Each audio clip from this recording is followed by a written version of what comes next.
मोहनदास करमचंद गांधी और डॉक्टर भीमराव अंबेडकर दोनों ही महान थे। दोनों मौजूदा भारत की विकास यात्रा में उनका जो योगदान है वो भुलाया नहीं जा सकता। देश की आज़ादी और उसके बाद के दिनों में दोनों ने अपनी अपनी महत्वपूर्ण भूमिका निभाई है। अंबेडकर ने जहां भारत का संविधान लिखा तो गांधी के अहिंसक आंदोलन के आगे अंग्रेजी सरकार और उनके तमाम अफसर पनाह मांगते थे। गांधी ने एक नहीं अनेक बार अपने शांतिपूर्ण आंदोलन से अंग्रेजी सरकार को झुकने पर विवश कर दिया। लेकिन क्या आपको ये बात पता है कि गांधी जी और डॉक्टर भीमराव अंबेडकर कि कई सारे मुद्दों पर असहमति होती थी। एक बार आपको ये भी बता दें कि उन्होंने डॉक्टर अंबेडकर के खिलाफ पुणे की एक जेल में अनशन भी शुरू कर दिया था। उसके प्रतिफल के रूप में निकल कर आया पूना सिंध, जिसकी छाया आज भी किसी न किसी रूप में देखने को मिलती है। अगर ये सिंध नहीं होता तो देश का मौजूदा स्वरूप ऐसा देखने को नहीं मिलता। शायद हालात खराब हो गए होते या फिर कुछ अच्छा भी देखने को नहीं मिल सकता था। महात्मा गांधी को आशंका थी कि इससे देश में आपसी वैमनस्यता बढ़ेगी, समाज के लोग खुद को अलग अलग महसूस करेंगे। उन्हें ये भी आशंका थी कि अगर डॉक्टर अंबेडकर की मांग पर बनाई गई अंग्रेजों की व्यवस्था को नहीं बदला गया तो भारत आज़ाद भले हो जाए लेकिन कोई और तरीके, कई और संघर्ष देश के अंदर देखने को मिल सकते हैं। बस इन्हीं आशंकाओं को लेकर गांधी के मन में कई सारे विरोध के स्वर उठने लगे थे। अब थोड़ा सा इतिहास में आपको लिए चलते हैं। देखिए, इतिहास कुछ यूं कहता है कि साल 1930 से 1932 के बीच लंदन में 3 गोलमेज सम्मेलन हुआ था। तीनों में ही भारत एकमात्र प्रतिनिधि के रूप में डॉक्टर भीमराव अंबेडकर शामिल हुए। दूसरे सम्मेलन के दौरान विचार विमर्श के दौरान डॉक्टर अंबेडकर के सुझावों पर अमल करते हुए ब्रिटिश प्रधानमंत्री रेमजे पुरस्कृत घोषणा उन्हें दी गई, पुरस्कार देने की घोषणा की गई। इस फैसले के बाद दलितों सहित 11 समुदाय के लिए अलग अलग निर्वाचन क्षेत्र मिलने थे। इसमें दलित वर्ग के 2 वोट देने का अधिकार था। दलित वर्ग के लोगों को पहले वोट में उन्हें अपना प्रतिनिधि चुनना था और दूसरे में सामान्य प्रतिनिधि। इस तरह तय हुआ कि दलितों का चुनाव केवल दलित वोट से ही होगा।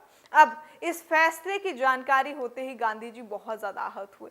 वो उस समय पुणे के यरवड़ा जेल में निरुद्ध थे। उन्होंने ब्रिटिश पीएम को इस फैसले को बदलने पर पत्र लिखा, लेकिन उस पर कोई भी सुगबुगाहट सी हुई, उन्हें कोई भी उस पर असर होते हुए नहीं देखने को मिला। जेल में ही 20 सितंबर 1932 को अमरण अनशन शुरू कर दिया गया। जैसे ही ये सूचना आम हुई, अंग्रेजी अफसर जो थे समेत कई सारे लोग जो थे, जो आज़ादी के दीवाने थे, बेचैन हो गए।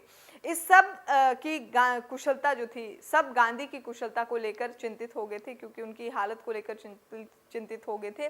उस जमाने में वो तमाम असहमतियों के बावजूद आज़ादी आंदोलन की अगुवाई कर रहे थे। कई लोगों ने डॉक्टर अंबेडकर से इस मसले पर बात की, वो मानने को तैयार नहीं थे। फिर मशहूर वकील तेज बहादुर, डॉक्टर राजेंद्र प्रसाद और मदन मोहन मालवीय सक्रिय हुए और लगातार 4 दिन के अनशन के बाद डॉक्टर अंबेडकर कुछ शर्तों के साथ माने और 24 सितंबर 1932 को पूना सिंध के रूप में दलित समुदाय के लिए एक नई व्यवस्था ने जन्म लिया, जिसमें ब्रिटिश सरकार की ओर से घोषित व्यवस्था को बदलते हुए नई व्यवस्था लागू करने पर सहमति बनाई गई।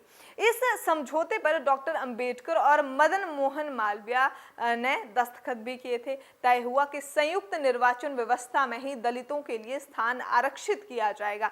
कहा यह भी जाता है कि इस समझौते को अंग्रेज सरकार की मंजूरी भी चाहिए थी, जो 2 दिन बाद मिली और फिर गांधी जी अपना जो उनका अनशन था उसे, जिसमें वो आराम नहीं कर रहे थे, आमरण अनशन था, उसे समाप्त किया गया।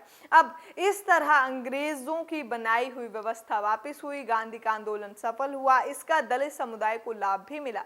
पहले उनके पास 71 आरक्षित सीटें थी। पूना सिंध के बाद इनकी संख्या जो थी 148 कर दी गई। दलितों की शिक्षा के लिए अनुदान की व्यवस्था की गई। सरकारी नौकरियों में बिना किसी भेदभाव दलित वर्ग की भर्ती पर सहमति भी बनाई गई। समझौते पर दस्तखत के बावजूद डॉक्टर अंबेडकर इससे सहमत नहीं थे।